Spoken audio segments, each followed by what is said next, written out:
Et qu'en est-il du harcèlement dont vous avez été l'objet?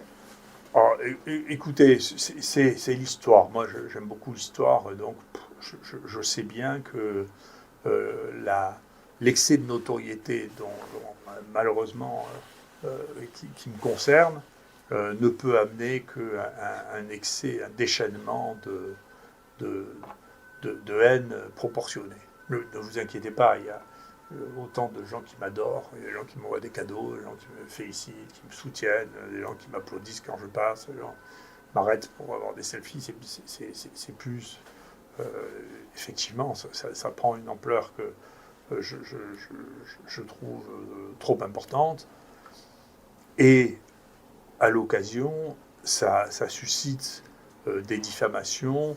Un, dû au fait que j'ai pointé des dysfonctionnements très importants, en particulier à Paris. Et donc, il y a tout un groupe de Parisiens, y compris un qui est arrivé ici, qui me sont extrêmement hostiles parce que j'ai dit devant l'Assemblée nationale que la gestion avait été très mauvaise.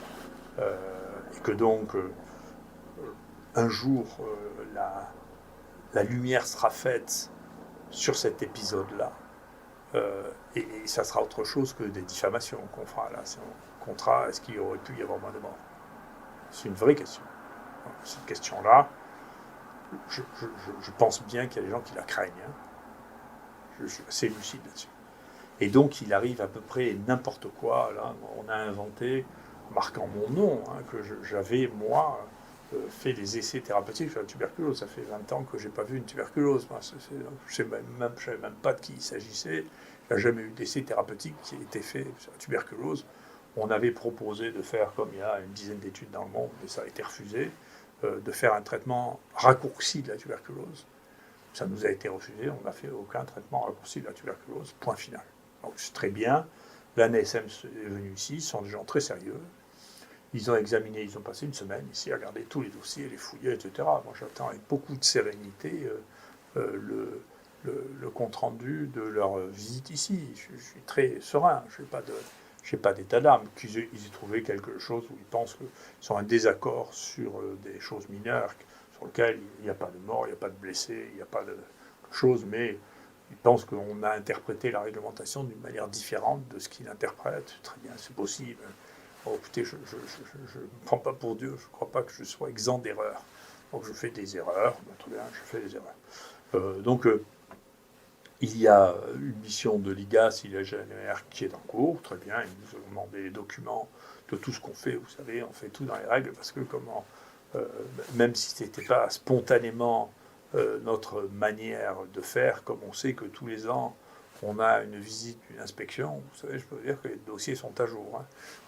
S'ils sont à jour, on suit les règles, on fait attention, parce que à nous, on ne nous permettra pas une sortie de route, je vous le dis. Donc, on est prudent, on fait attention. Quand on fait les choses, on les fait dans les clous, on fait la règle, on garde tous les documents. On ne pourra pas compter sur les documents perdus. Hein, on n'a pas les documents perdus.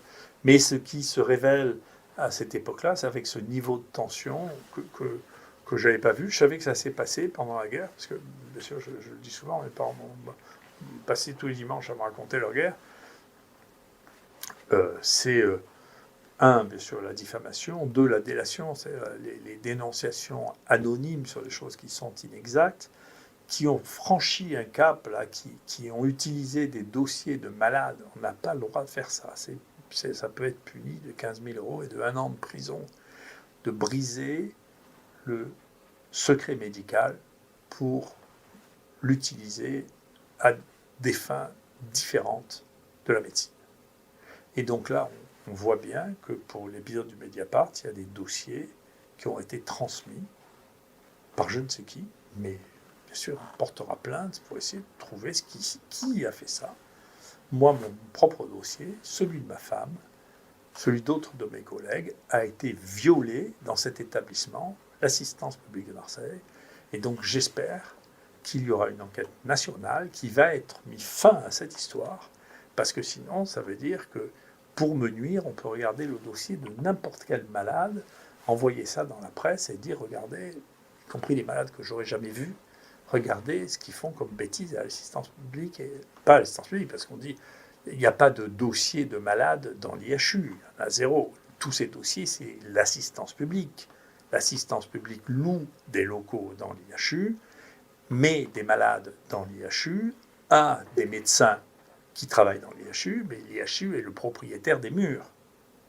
L'IHU n'a pas de responsabilité directe dans les malades. C'est les médecins qui travaillent ici, qui sont employés par l'assistance publique, qui ont cette responsabilité des malades.